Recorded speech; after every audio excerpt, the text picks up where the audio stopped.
Good morning, everybody, and welcome to Business Resource Partners Live. I'm Mason, and today we will be having a class on information security tips.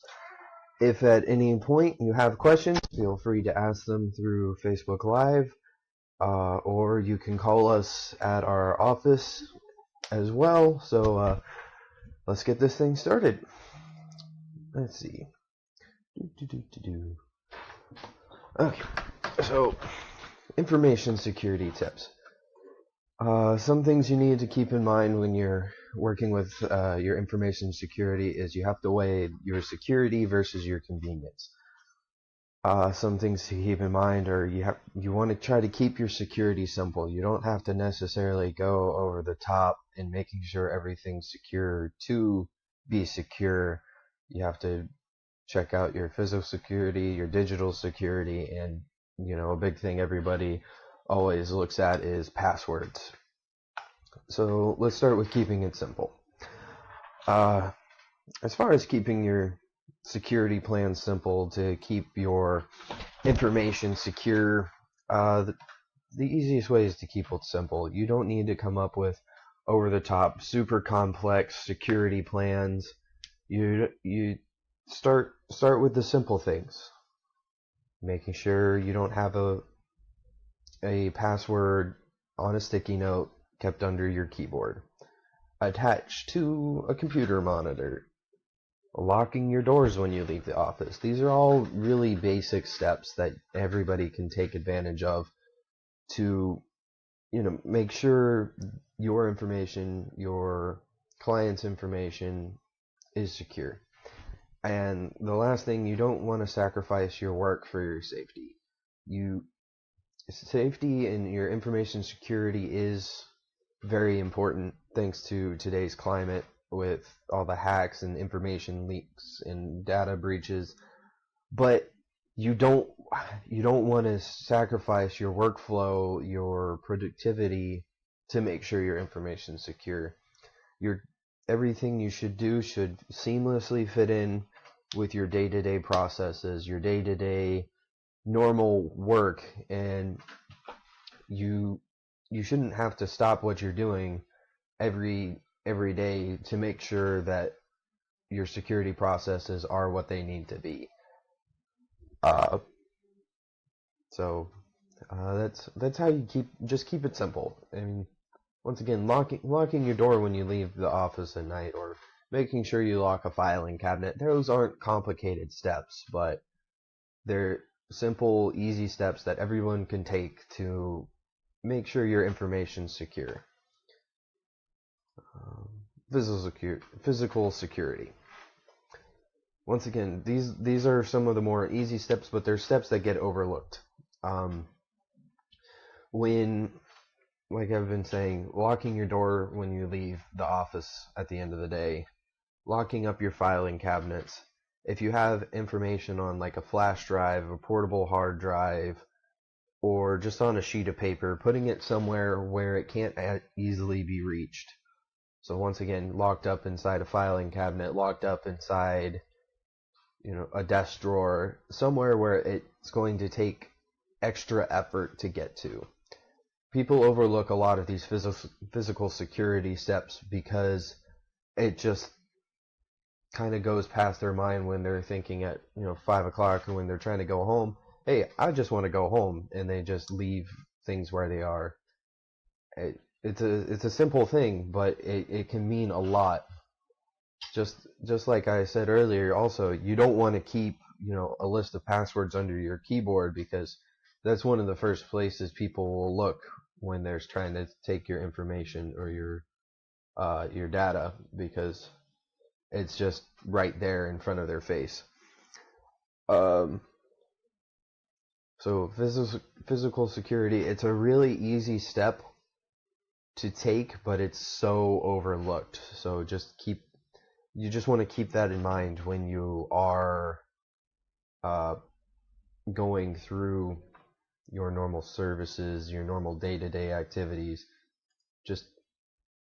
It's just one of those easy, simple steps to keep in mind. Okay, let's go on to Digital security. So digital security, once again, it's something that everyone recognizes they need, but it's something, once again, that gets overlooked. You don't even necessarily need something crazy. You don't need to spend thousands upon thousands of dollars to implement a basic digital security plan. One of the first things you can do is don't keep your passwords in a password folder. So a lot of people will have, because there are so many passwords you have to have for so many different sites, they'll put them all in a folder, be it on their computer or in a physical folder on their desk. The issue with this is if one of your computers gets hacked or your data gets leaked, they can take this folder and get into everything else. Major companies have had issues where they'll have a data leak and they'll trace back the hack, and it goes to a folder where somebody just kept a list of their passwords. Another thing to keep in mind is don't keep secure information in plain text. Plain text is where you have a password and it says password and then whatever your password happens to be. A simple thing you can do is just break up the password, keep it in different parts, different places. You can do encryption, which you can get through any number of online sources or services, or you can do something as simple as, making up a key code within your own office to make it a little more difficult to take a password and put it places. Another two things are just keeping your computer and your antivirus software up to date, or any of your programs up to date for that matter, because a lot of the Windows security for your computer or your antivirus updates, they happen because of the ever-changing nature of the digital frontier that we exist and live in. You can't just have a version of Windows that is 6 months old and expect your information to be safe. Because of the ever-changing nature, Windows puts out an update on every second Tuesday of the month. You need to be updating your computers to keep you and your clients and your information secure. I can't stress the number of times that major corporations have had information hacked and leaked just because they didn't update something. It doesn't seem like that big of a deal up front because it takes 10 minutes, but once again, staying with the simple, it takes 10 minutes to update your computers. You can set all your programs to update automatically as soon as an update comes out, and it just keeps you and your client safe, and you have really no reason why you can't just update your security and your software when it comes out. There's no excuse for not doing it. And I get that some updates require money, but if you're in such financial straits that you can't update right then, you need to keep in mind that when you don't update, you run the risk of losing even more money if you get hacked. And there's a statistic out there that says that 75% of all small businesses, if they have a data hack or a data breach, they go out of business within 2 years. So that's just something to keep in mind. You can wait, but there's the risk of going completely out of business because you didn't update your programs and your folders and your security when you need it to. Passwords. So passwords, there's multiple thoughts and theories and philosophies behind passwords. How often you should change them, the multiple versus single, or in the complexity. Those schools of thought are: you need to change your password every 3-6 months. You need to have a different password for every website you log into, or you have a program that provides passwords and you only need a password for that program.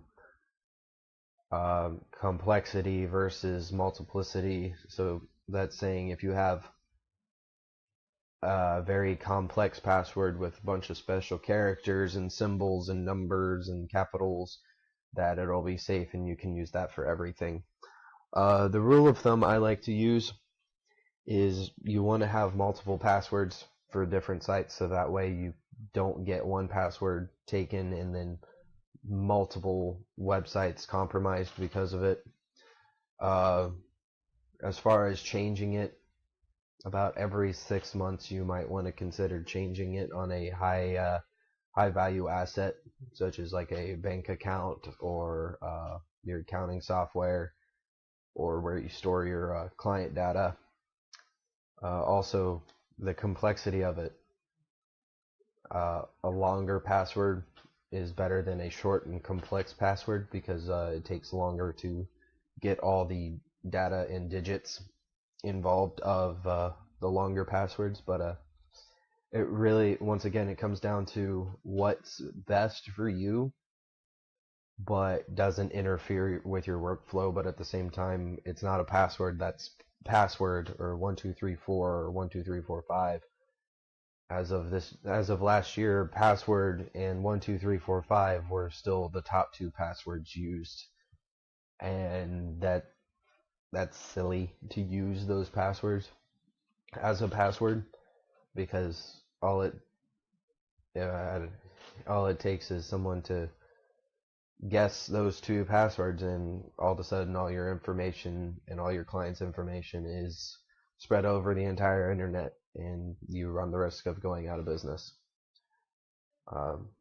All these tips, they're just simple little things you can do to protect yourself. You can apply them at home as easily as you can at work. None of them are extremely time consuming. None of them are a giant financial burden.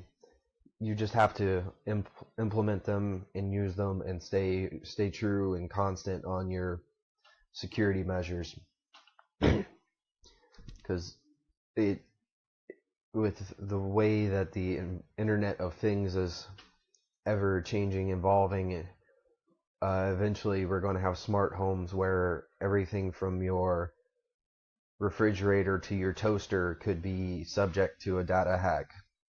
And right now that doesn't seem like much, but when your toaster gets hacked and set to overheat and could burn your house down,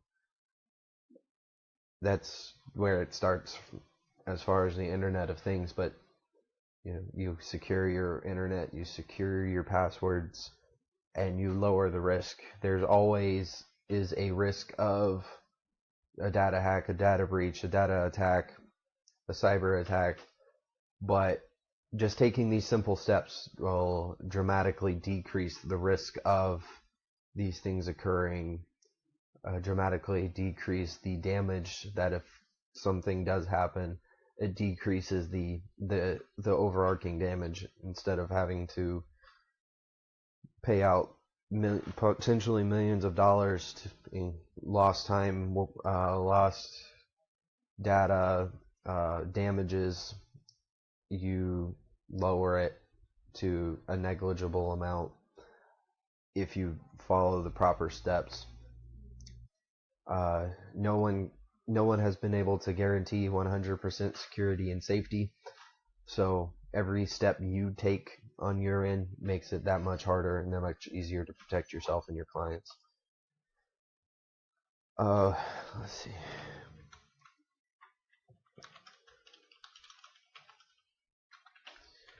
At this time, I'm going to open the floor to any questions. If anyone has anything,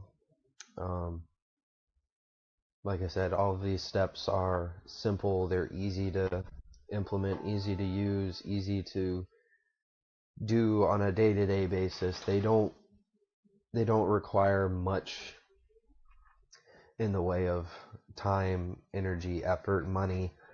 The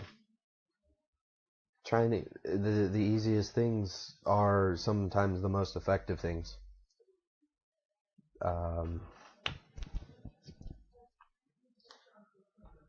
Let's see. I don't think we're going to get any questions today.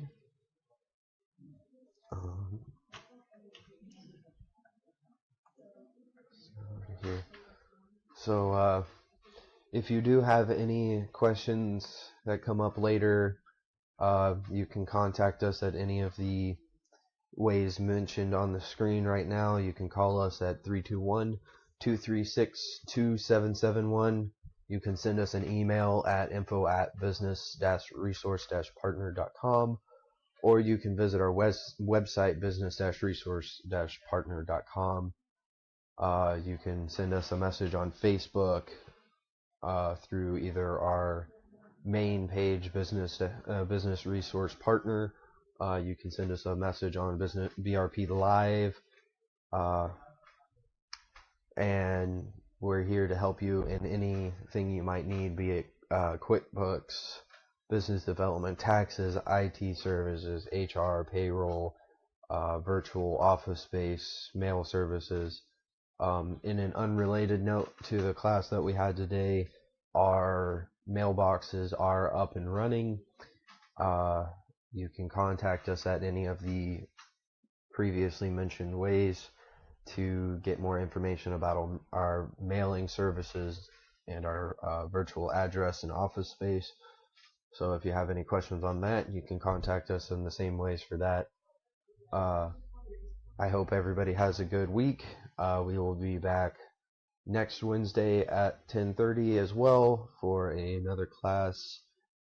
I hope to see you all then. Hope you had a good holiday weekend, and we'll see you next week.